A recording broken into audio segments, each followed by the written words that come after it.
아마 멀리서도 미국에서도 아마 이것을 시청할 수 있는지 모르겠어요. 그리고 지방에서 있는 우리 학생들 이 시간 또 실시간으로 볼 것이고 유튜브로도 볼 것이고 여러분들 축복합니다. 오늘 말씀의 실제 수요일자 말씀의 실제입니다. 우리 제목 함께 읽어보겠습니다. 하나님의 은혜를 꼭 붙들고 계십시오. 다시 한번요. 하나님의 은혜를 꼭 붙들고 계십시오. 하나님의 은혜를 꼭 붙들고 계십시오. 하나님의 은혜를 꼭 붙들어라 라고 이렇게 말씀하는 건데 은혜를 붙들고가 아니고 거기에 꼭이 들어가 있어요. 꼭이 들어가 있습니다. 그렇다고 오늘 말씀의 제목을 보면은 은혜를 우리가 붙들고 있지 않으면은 그 은혜를 우리가 놓칠 수도 있고 미묘한 것들로 인하여서 하나님이 주신 은혜를 우리가 놓친다는 것보다도 잊어버릴 수가 있습니다. 그 은혜를 잊어버릴 수가 있고 오늘 성경에서는 그런 부분들을 놓칠 수 있는 그런 부분들을 말씀을 또 해주고 있고 또 설명을 해주고 있습니다. 이 고린도전서 15장 10절 말씀인데 함께 있습니다. 그러나 나된 것은 하나님의 은혜로인 것이니 내게 주신 그의 은혜가 헛되지 아니하여 내가 모든 은사보다 더 많이 수고하였으나 내가 한 것이 아니요 오직 나와 함께 하신 하나님의 은혜로라. 아멘. 이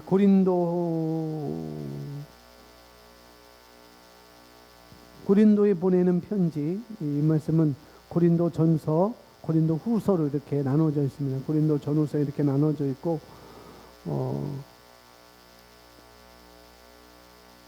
이렇게 전서 후서라고 이렇게 쓴 것은 사도 바울이 쓴 게 아니고 사도 바울이 이렇게 기록한 게 아니고 신학자들이 고린도 전서다, 먼저 보낸 서신이다, 나중에 보낸 서신이다 이렇게 고린도 전후서 이렇게 나눴습니다.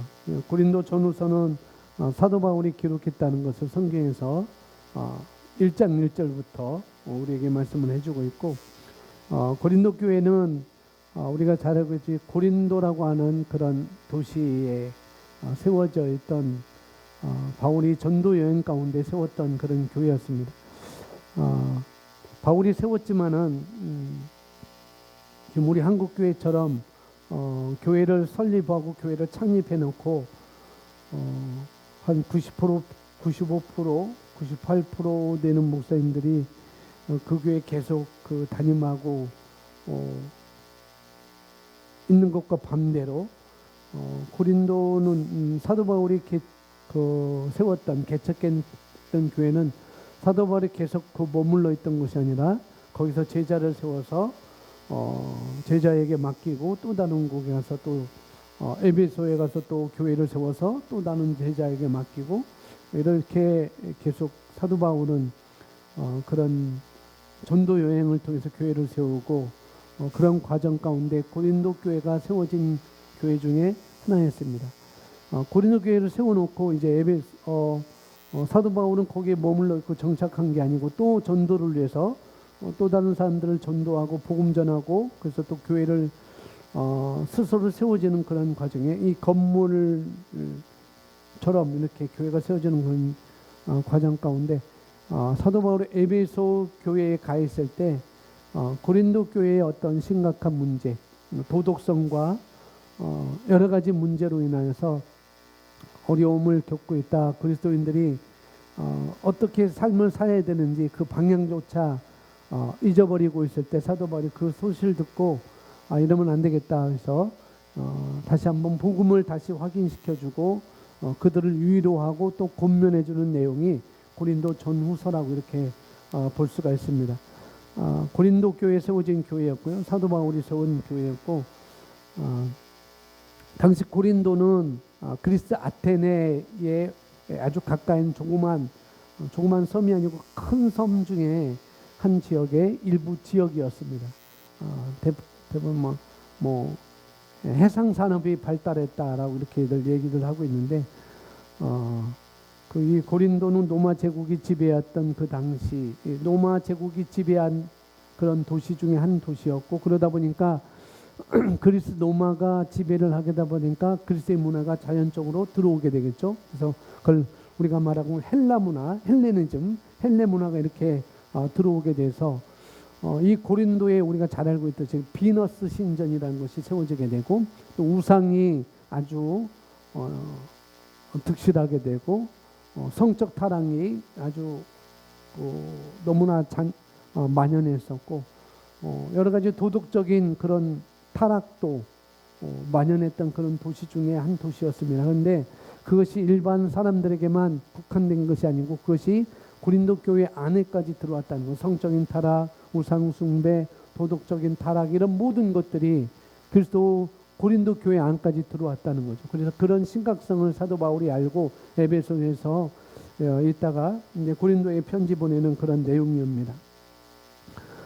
당시 고린도 도시의 기록상에 보면은 자유인이 한 25만 명 정도가 된다고 합니다.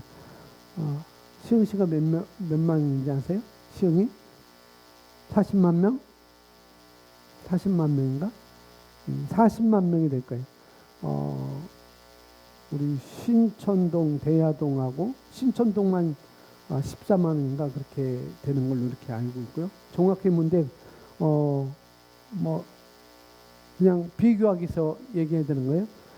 고린도의 자유인은 한 25만 명, 그 다음에 노예들이 40만 명이나 머물던 그런 지역이었습니다. 그러다 보니까 헬라 문화의 영향으로 성적인 타락, 우상 숭배, 도덕적인 타락이 있었는데, 그런 것이 교회 안에까지 들어와다 보니까 교회 안에서도 똑같이 그런 노예를 이렇게 사가지고 그리스도인의 어떤 올바른 삶을 보여주지 못하고 그런 것들이 일어나고 있었을 그때에 사도 바울이 이러면 안 되겠다. 우리 그리스도인들이 어떻게 살아야 되는지, 우리 그리스도의 삶은 어떤 삶인지 다시 한번 고린도 교회 성도들에게 보내는 그런 편지의 내용이 오늘 우리가 보고 있는 고린도 전서 후서가 되겠습니다. 그런 가운데 사도 바울이 그리스도의 고린도 교회 성도들한테 편지 쓰는 그 일부 중에 먼저 보낸 편지 중에 마지막 부분에 해당되는 내용인데, 그러나 내가 나된 것은 하나님 은혜로 된 것이니 내게 주신 그 은혜가 헛되지 아니하여 내가 모든 사도보다 더 많이 수고하였으나 내가 한 것이 아니오 오직 나와 함께 하신 하나님의 은혜로라 라고 이렇게 고백을 하고 있습니다. 내가 나된 것은 하나님의 은혜로 된 것이니, 그 다음에 내게 주신 그 은혜가 헛되지 아니하여, 사도 바울에게 주신 은혜가 있다는 거죠. 또한 동일하게 하나님께서 우리에게 주신 은혜가 있습니다. 사도 바울에게도 은혜도 주셨고 우리에게도 은혜로 주셨어요. 다른 말로 하면은 우리가 은혜를 받았다는 거죠. 사도 바울도 은혜를 받았고 우리가 은혜를 받았습니다. 우리가 예수 그리스도를 믿고 거듭날 때 그 은혜를 우리가 받은 것이죠. 은혜라는 선물을 우리가 받은 것입니다. 그래서 예수 그리스도를 믿음으로 말미암아 일반적인 은혜가 있고, 일반적인 은혜가 또 있고, 그 다음에 특별한 은혜가 있습니다. 일반적인 은혜가 있는 반면에 특별한 은혜가 있다는 거죠. 일반적인 은혜는 우리 각자에게 다 일반적으로 주어지는 거예요. 구원의 은혜, 일반적으로 구원의 은혜는 다 일반적으로 다 우리에게 주어졌습니다. 그래서 우리가 구원이라고 할 때 그 구원은 그냥 우리가 지옥에서 천국 그 의미만 아니라 이 구원이라는 의미 속에는 더 넓게 의미가 있다고 우리가 말씀을 배웠습니다. 가난한 자에게 부유함을 주는 것이 부유함을 알게 하는 것이 구원이고 억압된 자에게 자유함을 주는 것도 억압이고 또 보지 못하는 자들에게 보게 하는 것도 구원이고 그래서 누가복음 4장 18절에 예수님께서 그 일을 하는 것을 우리에게 말씀을 해주고 있거든요. 그래서 모든 면에 있어서 이런 것들은 일반적인 우리에게 주어진 은혜라는 것이죠.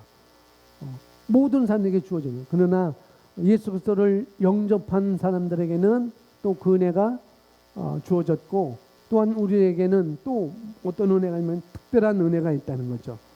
각자 주어진 특별한 은혜가 있습니다. 저에게 주어진 특별한 은혜가 있고 여러분에게 주어진 특별한 은혜가 있다는 거죠.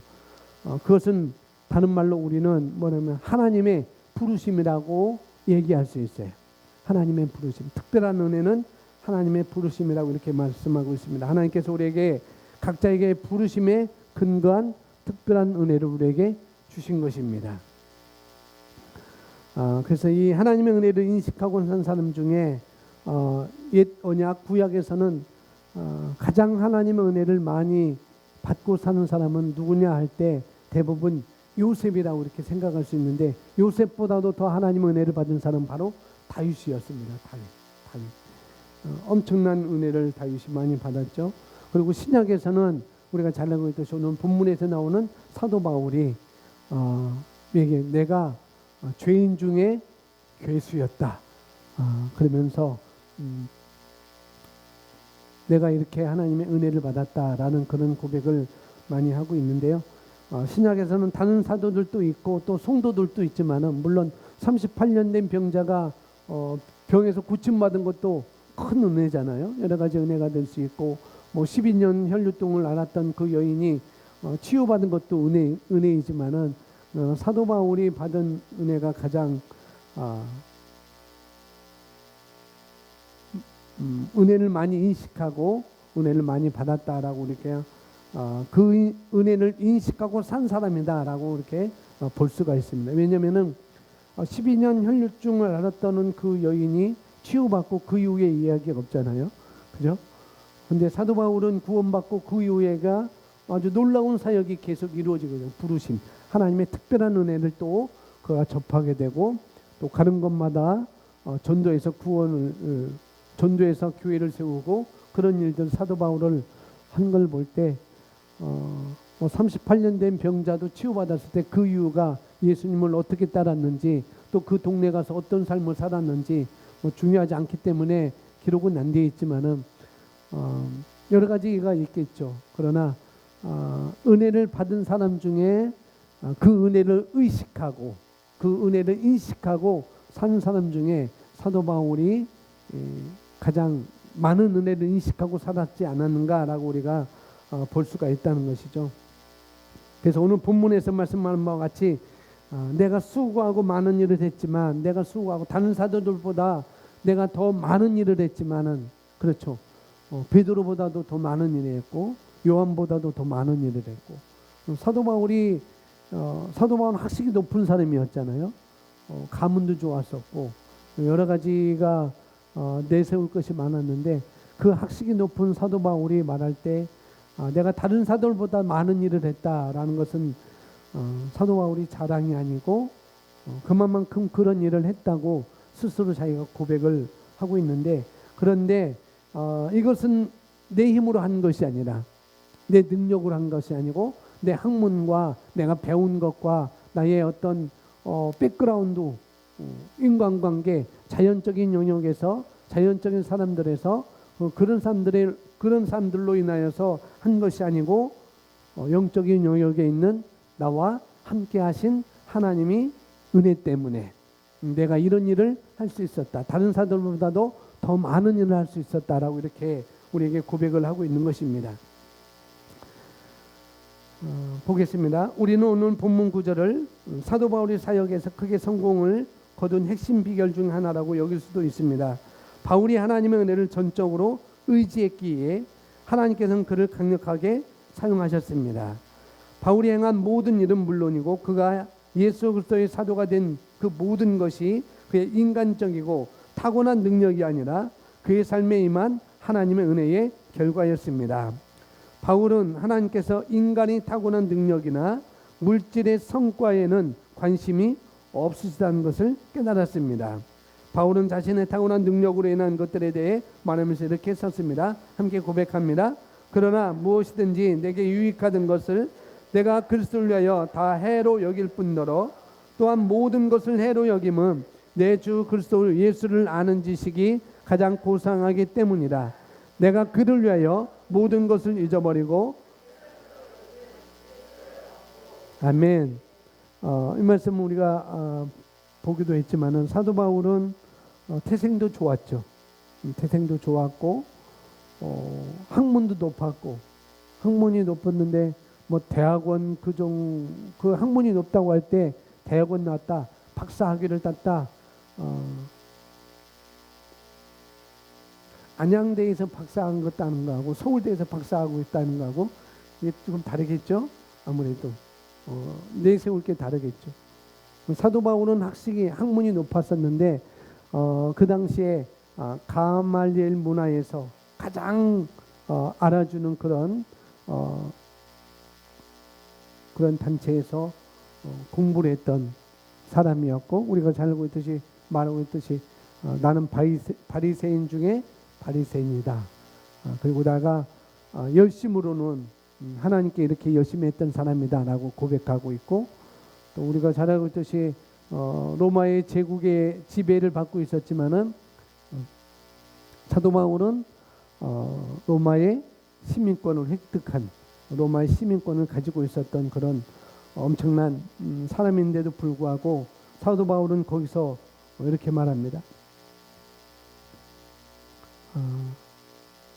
무엇이든지 그러나 무엇이든지 내게 유익하던 것을 내가 그리스도를 위하여 다 해로 여길 뿐더러 또한 모든 것을 해로 여김은 내 주 그리스도를 예수를 아는 지식이 가장 고상하기 때문이라. 내 주 그리스도 예수를 아는 지식, 하나님의 은혜, 예수 그리스도의 아는 지식이 가장 고상하기 때문에 라고 이렇게 우리가 또 말을 바꿀 수가 있습니다. 그래서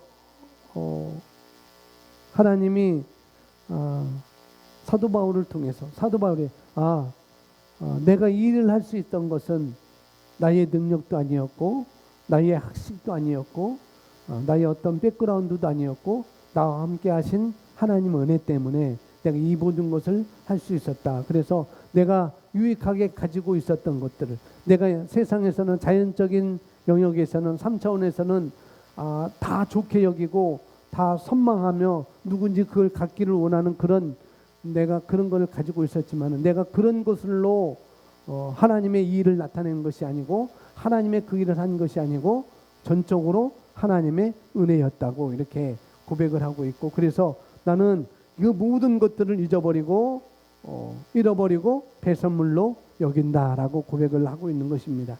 그래서 그로 말미암아 그리스도만이 내 안에서 온전케 된다. 내가 그걸 버려야만이 내가 그리스도 안에서 온전케 될 수 있어. 그래서 하나님의 은혜를 꼭 붙들고 계십시오. 사도 바울은 첫 번째 하나님의 은혜를 붙들지 못하는 것이 뭐냐면은 자기의 어떤 외형적인 것, 자기가 내세울 수 있는 것, 세상 사람들에게 내세울 수 있는 그런 것 때문에 하나님의 은혜를 내가 잊어버릴까봐, 하나님의 은혜를 내가 놓칠까봐 내가 이제는 이 모든 것들을 다 배설물로 여긴다고 이렇게 고백을 하고 있습니다.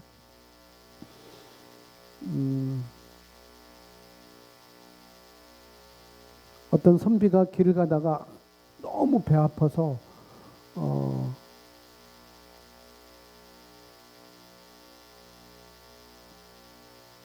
나무 그늘 뒤에서 볼일을 봤어요. 볼일 봤는데 누가 오는 거예요. 누가 와서 급히 일어나서 선비들은 대부분 이 갓을 벗지 않는데 갓을 딱 벗어가지고 자기가 볼일 본 그 뒤에다 딱 얹어놓은 거예요. 지나가는 사람이 그게 뭡니까?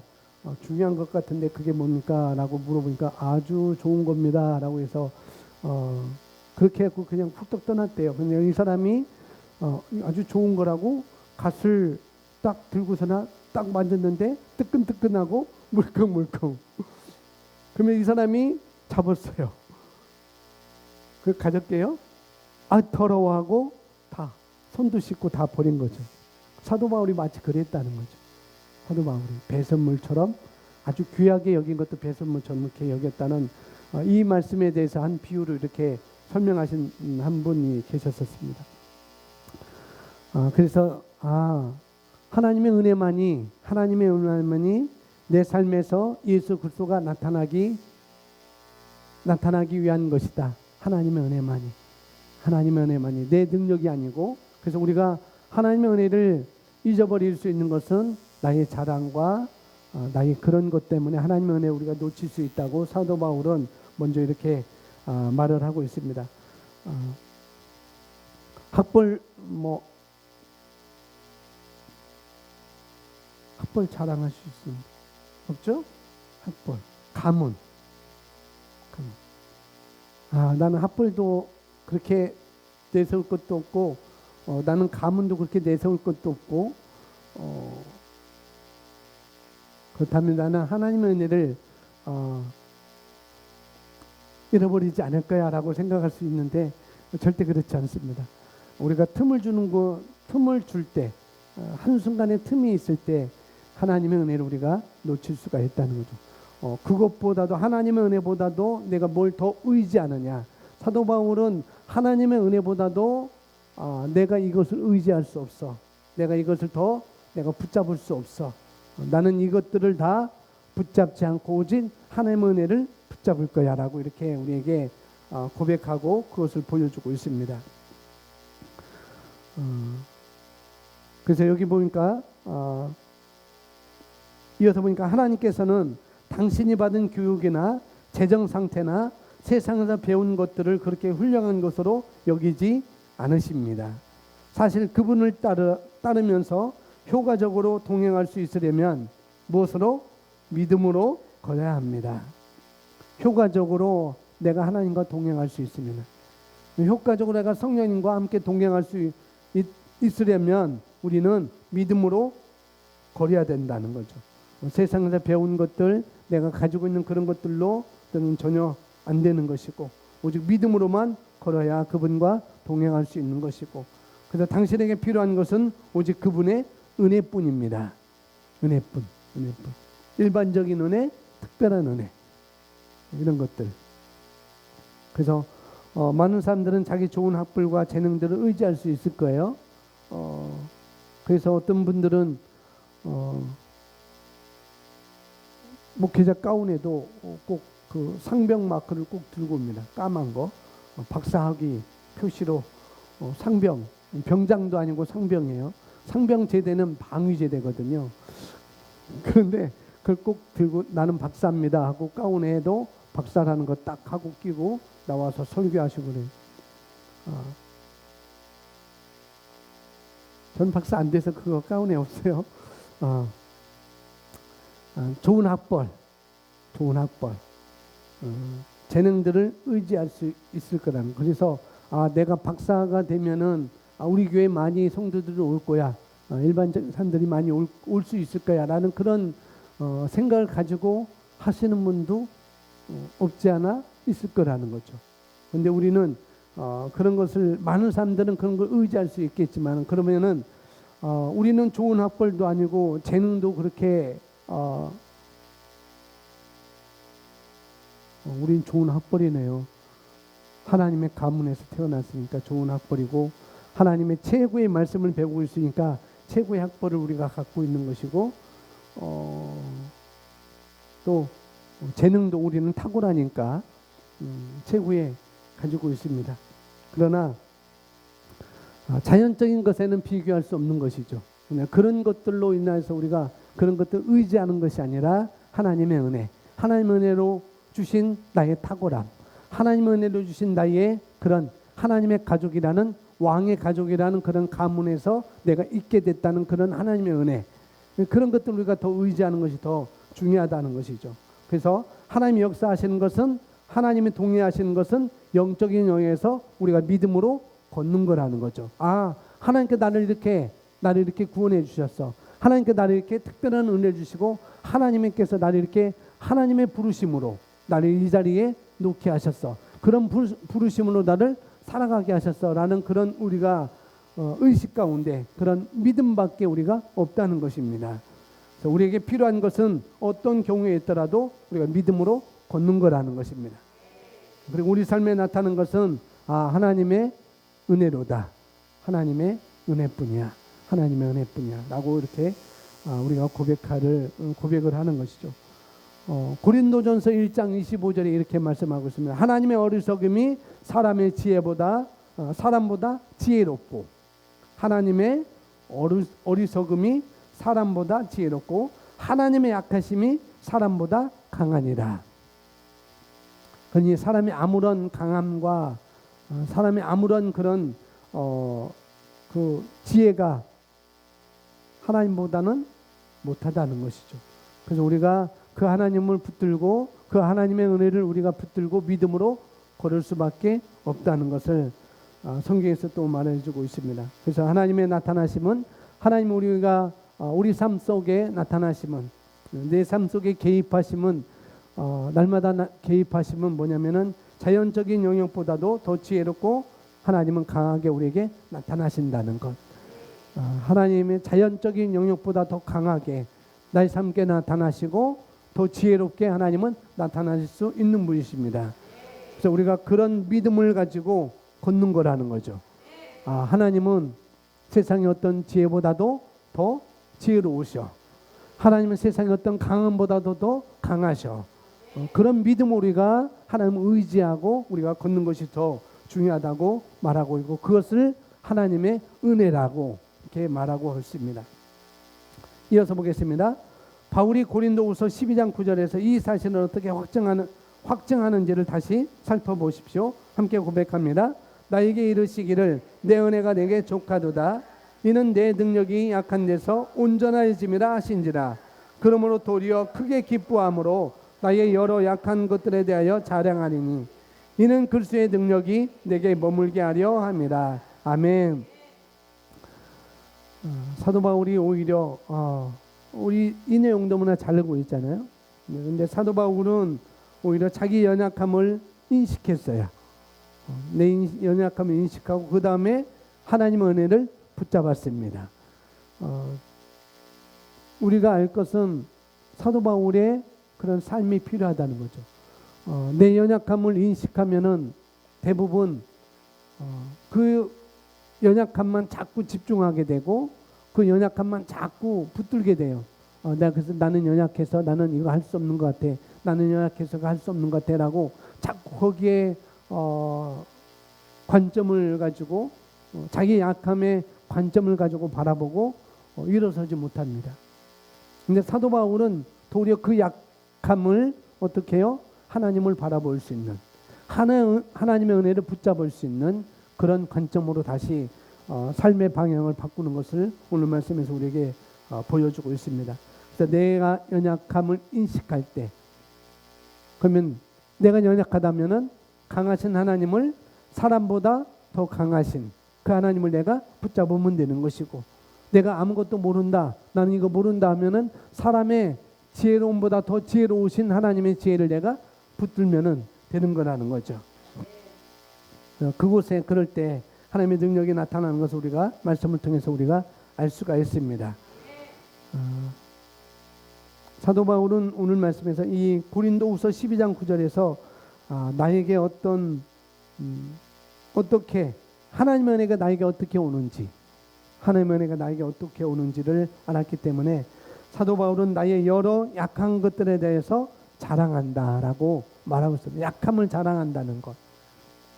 왜냐하면 내가 약하기 때문에 주님을 의지할 수밖에 없구나.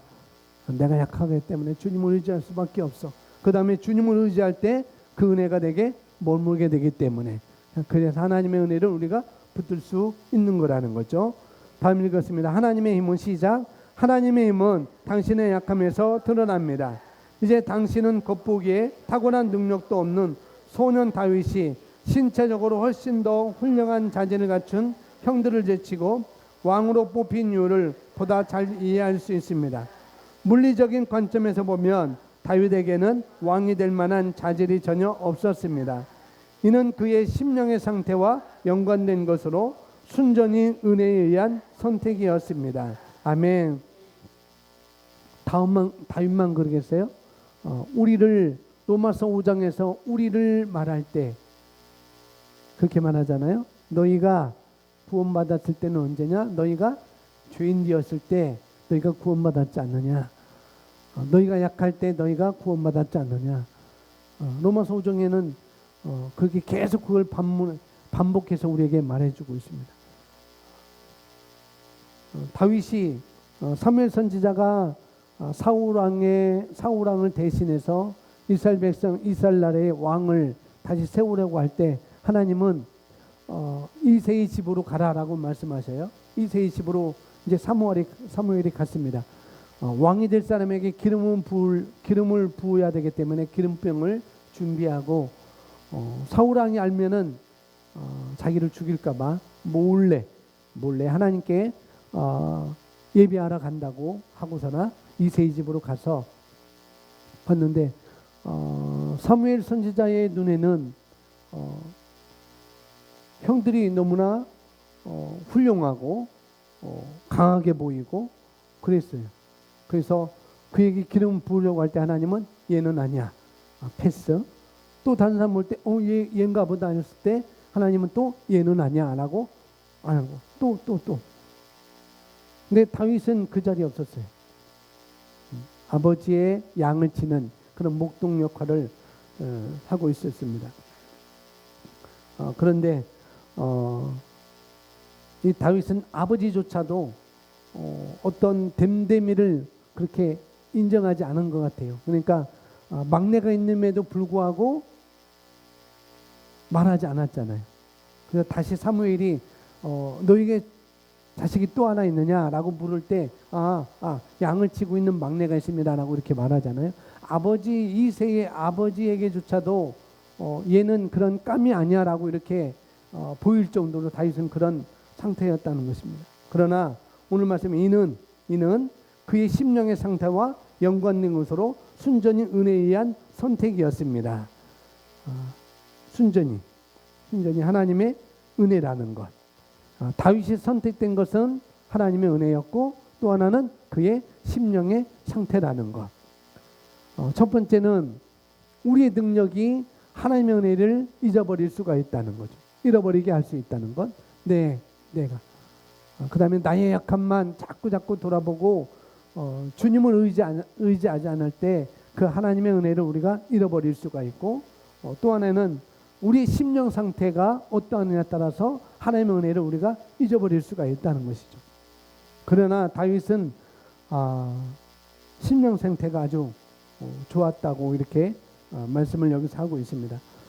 자연적으로는 다윗은 그렇지 못한 상태였는데 그러나 심령의 상태는 하나님이 그를 왕으로 세울 수 만큼 그런 심령의 상태, 다른 말로 태도가 좋았다는 거죠. 하나님에 대한 태도, 여러 면에서 태도가 좋아서 그 상태가 주님을 의지하느냐, 주님을 의지. 그래서 나중에 다윗이 사울 왕 앞에 가서 말하잖아요. 나는 아버지의 양을 지키는 목동이었는데 곰이 와서 양의 새끼를 물어가면, 사자가 와서 양의 새끼를 물어가면은 자기가 곰의 입을 벌려서 새끼 양을 끌어오고, 충분히 그럴 수 있잖아요. 아버지, 곰이 나타났어요. 아버지, 사자가 나타났어요. 그래서 아버지 제 신체를 아시잖아요. 저는 형들보다 그렇게 큰 체격이 좋지도 않고 그런 왜소한 그런 막내잖아요, 아버지. 그래서 내가 곰을 이길 수 없었습니다. 그래서 내가 사자를 이길 수 없었습니다. 그래서 내가 늑대를 이길 수 없었어요. 그래서 어쩔 수 없이 양 3마리를 빼앗겨 버렸습니다. 라고 보고하면은 괜찮은 거예요. 그럼에도 불구하고 다윗은 그 곰의 입에서 양의 새끼를 빼앗아 오고 사자 입에서 사자가 물어갈 때 다시 쫓아가서 그 양을 다시 뺏어오는 그런 태도, 한 마리라도 귀히 여기는 것. 이건 내 것이 아니지만은 내 것인 것만큼 하는 그런 심령의 태도가 너무나 중요하기 때문에 하나님은 다윗은 자연적으로 겉으로 보기에는 그런 세상 사람들이 보기에는 그런 왕이 될 만한 그런 사람이 아니었지만은 그러나 하나님은 외모를 보시는 것이 아니고 하나님은 중심을 보신다고 했잖아요. 그것을 하나님은 보셨던 것입니다. 다음에 항상 하나님께서는 우리 함께 읽습니다. 시작.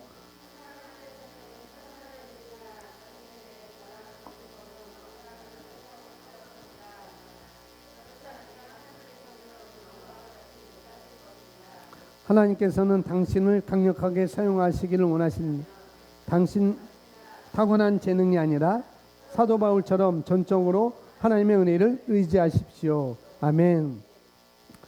하나님의 은혜를 의지하는 삶, 예수 그리스도의 은혜를 의지하는 삶, 그것이 우리가 걸어야 할 삶인 것이고 우리가 따라야 할 마땅한 삶인 거라는 것이죠.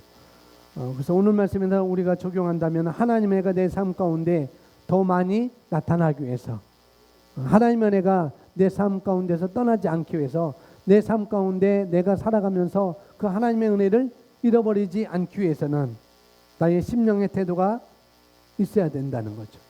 그리고 늘 나의 외적인 것을 자랑하는 것이 아니라, 아니면 내가 자랑할 만한 것을 의지하는 것이 아니라 전적으로 예수 그리스도를 아는 지식을 내가 선택하는 것. 그럴 때 우리는 하나님의 은혜를 붙들 수 있는 것이고 더 증가시킬 수가 있는 것입니다. 야고보서 4장 6절 말씀 우리 함께 있습니다. 그러나 더욱 큰 은혜를 주시나니 그러므로 일렀으되 하나님이 교만한 자를 물리치시고 겸손한 자에게 은혜를 주신다 하였느니라. 하나님의 은혜를 꼭 붙들어야 될 이유. 교만한 자를 하나님은 물리친다는 것. 그러나 겸손한 자에게는 은혜를 더해 주신다고 그랬습니다. 더욱 큰 은혜를 주신다고 그랬어요. 그래서 우리가 교만하면은 하나님의 은혜를 우리가 잃어버릴 수가 있습니다. 그러나 겸손하면은 하나님 우리에게 더 큰 은혜를 주시는 하나님이라는 것. 우리 삶 가운데 하나님의 역사가, 성령님의 역사가 더 많이 나타나게 할 수가 있는 것이죠. 잠언서 3장 5절 말씀 함께 있습니다. 너는 마음을 다하여 여호와를 신뢰하고 내 명철을 의지하지 말라. 6절 너는 범사에 그를 인정하라. 그리하면 내 길을 지도하시리라. 5절에서는 여호와를 신뢰하는 것. 하나님을 신뢰할 때 하나님의 은혜는 우리가 떠나지 않습니다. 신뢰할 때 범사에 모든 일에 있어서 하나님을 인정하는 것, 하나님의 은혜를 인정하는 것. 여기서도 이 일에서도 이 환경에서도 하나님은 나에게 은혜를 베푸실 거야. 나 이런 약함 가운데도 이런 상황에도 하나님은 나에게 은혜를 베푸실 거야 라고 전적으로 하나님을 의지하는 삶, 신뢰하는 삶, 그때 우리는 하나님의 은혜를 더 붙들 수가 있는 것입니다. 빌립보서 4장 13절 거기 써져 있나요? 유인물에 써져 있습니다. 유인물에 써져 있는 거 함께 있습니다.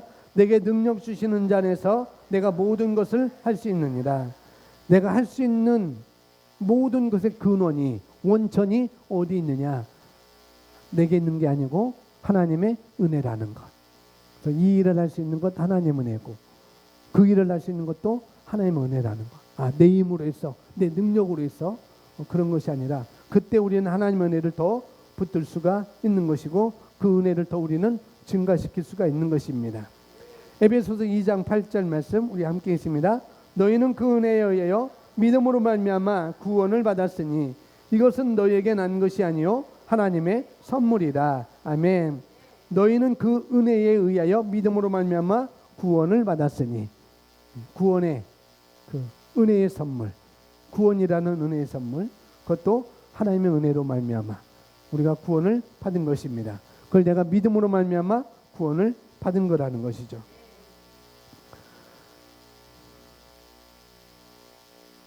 오늘 하나님의 은혜를 우리가 꼭 붙들고 있을 수 있는 것.